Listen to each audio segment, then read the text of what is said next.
Hi everybody, welcome back to the SeeSaw and another week of meals.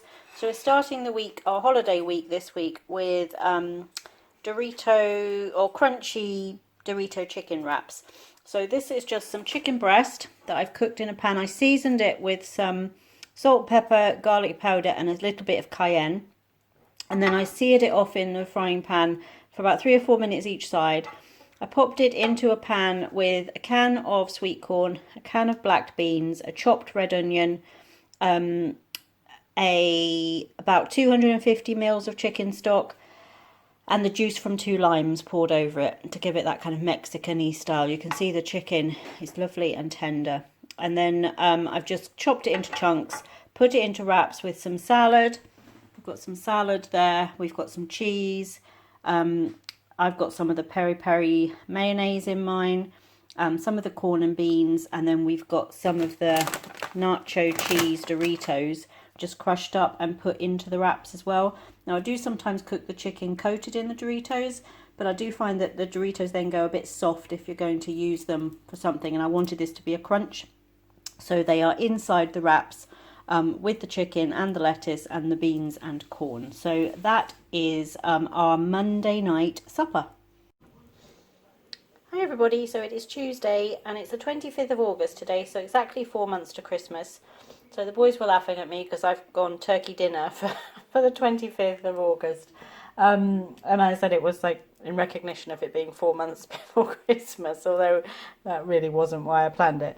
So this was a turkey roast, one of those kind of in a foil pan, kind of basted turkey breast joint. So it's not a crown. It takes a couple of hours to cook, so it still takes quite a long cooking time. And I had it in the freezer and just wanted to get it used up. So that's what we've got. And I've done some pigs in blankets. Now I haven't got sprouts and red cabbage and cranberry sauce and Yorkshire puddings and all the extras that we do with our Christmas dinner. But I have got pigs in blankets because you can't have roast turkey without that. Also haven't got any stuffing. I thought I had a pack in the pantry and I didn't, so no stuffing. Then we've got some fresh broccoli and carrots. We've got some roasted parsnips, roasted potatoes and some chicken gravy. So off to enjoy this kind of 4 months before Christmas dinner, which is a bit of a shout out to what's ahead of us in the next 4 months, which will hopefully be the most normal 4 months of this year. Although I doubt it because we've got back to school in September. We've got Halloween that probably won't involve trick-or-treating in October. We've got the lead up to Christmas that I think will be very different without visits to Santa and without school events and things leading up to Christmas. So a bit odd. I think the whole of this year is going to just end up in the bucket that's marked odd when we look back over our lives in the future. So that is mine. That is Caleb's. He has everything except the parsnips, which he doesn't like, and just a little bit of gravy. But yes, off to enjoy this not Christmas dinner. Hi everybody, so it is Wednesday. The sun has just come out, but it's been a miserable day, so we actually didn't do anything much today. But Caleb has got a football practice this evening. So we're just going to have a quick tea, and then after football practice, because it's been moved forward a bit earlier than we were planning to go, so we, I think, are going to pop into McDonald's and get a post-training meal for Caleb, and probably I'll have something like a milkshake and Toney will probably have a snack. So that will be a bit later this evening. But I've made simple pizza fries for dinner. So this is some fries in the bottom there, chips. You can see this was just, I made these in the Active Fryer, normal way, and then pop them onto a greased baking pan with foil on, and then I used some pizza sauce over them, some pepperoni, some mozzarella ball I just broke into little pieces, and some grated cheddar. So it's all the flavours of pizza but with potato on the bottom instead of dough. You could put whatever toppings you like on this to match your pizza flavour. You could even sort of separate it out almost like Four Seasons pizza and do a portion for each person with their favourite toppings on.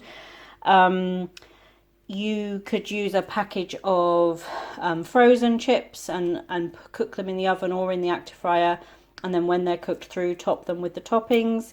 So this again is a really versatile one. Now I used a little jar of pizza sauce that I had in with a pizza base that I bought a couple of weeks ago. I used it to make the cheesy garlic bread, so I didn't use the pizza sauce for it. So I had it still in the cupboard. So I just used that, but you could easily make your own pizza sauce as well. You could even use something like barbecue sauce if your children don't particularly like tomatoey pizza sauce, although I think most children do, although I do know some children that don't like pizza. So if they don't like pizza, this is probably not the supper for your family, but a really quick and easy, could be used for a lunch, like a weekend lunch, could be used for a simple supper, could be used as a dish if you were doing like a little buffet spread of food for like a movie night or something like that. As I say, we're just going to quickly eat this, go off to football training, and then get something else after football training, or certainly Caleb and Tony will.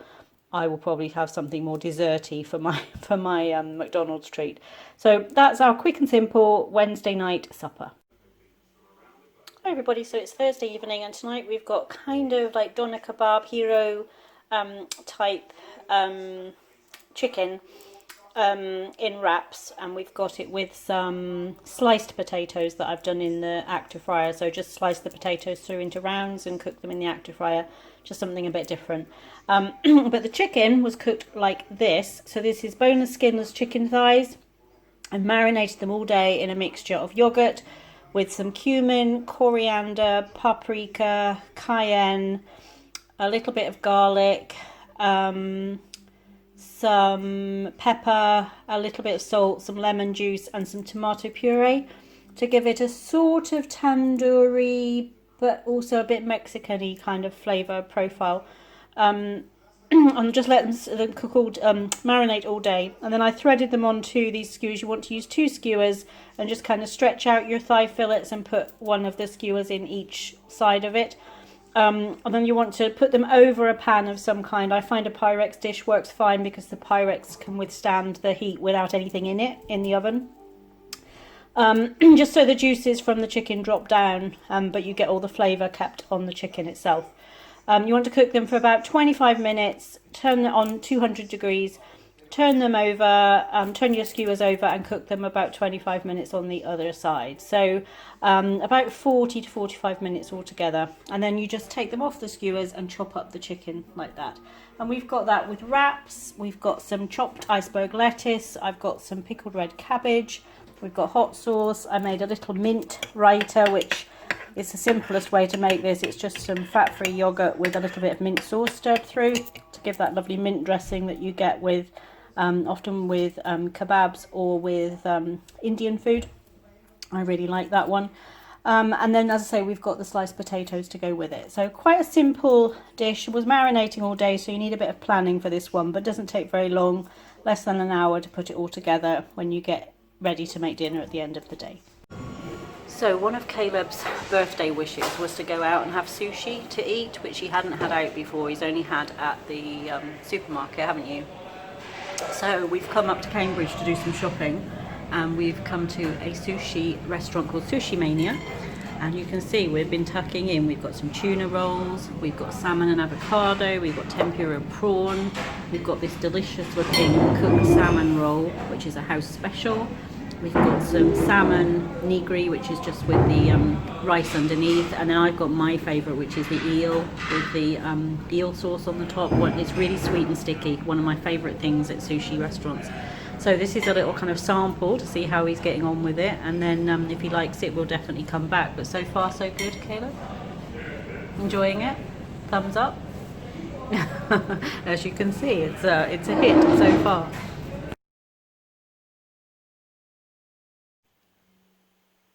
Hi everybody, so it is a miserable, dreary Saturday evening, bank holiday weekend, so what should we expect?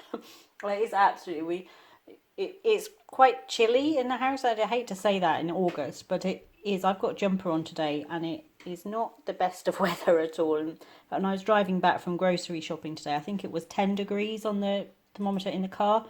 So just not a pleasant day at all. So we are having the biggest pieces of salmon ever, with some seasoned vegetable rice. So this is a really quick and simple way to make rice that just kind of kicks it up a little bit. So you want to put about a tablespoon of olive oil in a saucepan and put a cup of rice and a chopped onion in, and just let it all cook together until the rice starts to brown a little bit and the onion starts to soften. It will just take a couple of minutes.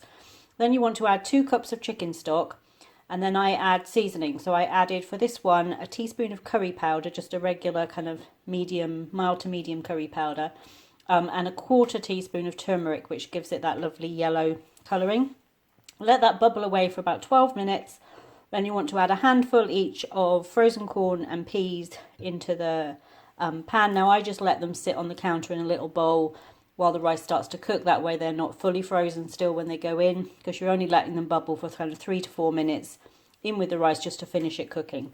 And then these salmon fillets we got from the fresh fish counter at Tesco's today. They just looked so nice compared to the packaged stuff that I had to give in and buy the bigger pieces. So I've just cooked these simple. I'm letting the salmon do the talking here. I've just cooked them in the skillet, a little bit of oil in the pan to get the skin nice and crispy on the bottom, and then just flip them over for the last couple of minutes to cook through, especially if these are quite thick. You can see quite thick pieces of salmon, so I wanted to make sure they were cooked all the way through. That's Caleb's, that's mine. I've got some mushrooms. I had some mushrooms that needed using up in the fridge, so I've just cooked those up to have on the side with mine. But a little bit of seasoning on the salmon, salt and pepper, that's all. But really looking forward to this because this salmon does look delicious. So Saturday night, rainy and miserable, we're having salmon with seasoned vegetables. Seasoned vegetable rice, not seasoned vegetables.